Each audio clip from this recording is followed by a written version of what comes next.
Hi friends, welcome back to my channel. ఈరోజు mutton keema చాలా టేస్టీగా ప్రెషర్ కుక్కర్లో కాకుండా నార్మల్ ప్యాన్లోనే ఎలా కుక్ చేసుకోవచ్చో చూపిస్తానండి. చూసేయండి. నేను ఇక్కడ ఒక హాఫ్ కేజీ మటన్ కీమా తీసుకున్నాను. నీట్గా వాష్ చేసుకుని వాటర్ అన్ని తీసేయండి.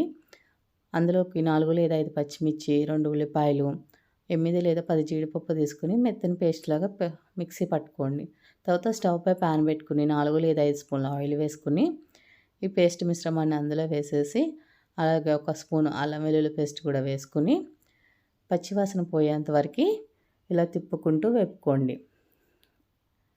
ఇలా తిప్పుకుంటూ వేపుకుంటే మాడిపోదండి, టేస్ట్ మారదు.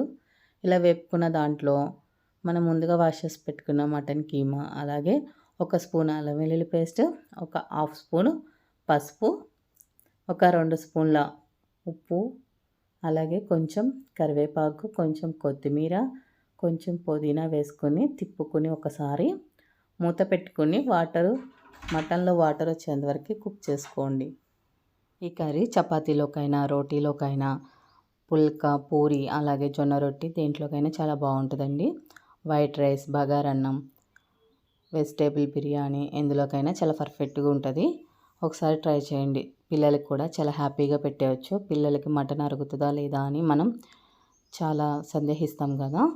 ఇది మటన్ కీమా కదా, ఒకసారి ఇలా ట్రై చేసి పెట్టండి. పిల్లలు కూడా చాలా ఇష్టంగా తింటారు.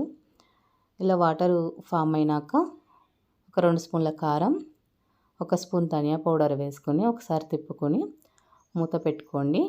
మధ్య మధ్యలో తిప్పుకుంటూ మటన్లో వాటర్ అన్నీ ఇంకిపోయేంత వరకు కుక్ చేసుకోండి.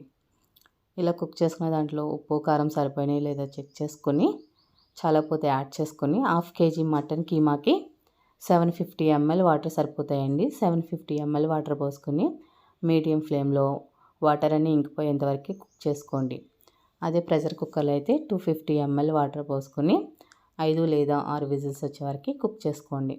ఇలా వాటర్ అన్నీ ఇంకిపోయినాక ఒక స్పూన్ గరం మసాలా, అలాగే మరి కొంచెం కొత్తిమీర వేసుకొని ఒక 2 మినిట్స్ కుక్ చేసుకొని స్టవ్ ఆఫ్ చేసుకుంటే మన రెసిపీ రెడీ అండి. ఎంతో టేస్టీ అయిన mutton keema. Thank you friends, bye. Please like, share, subscribe to my channel. పక్కనే ఉన్న బెల్ ఐకాన్ కూడా క్లిక్ చేయండి ప్లీజ్.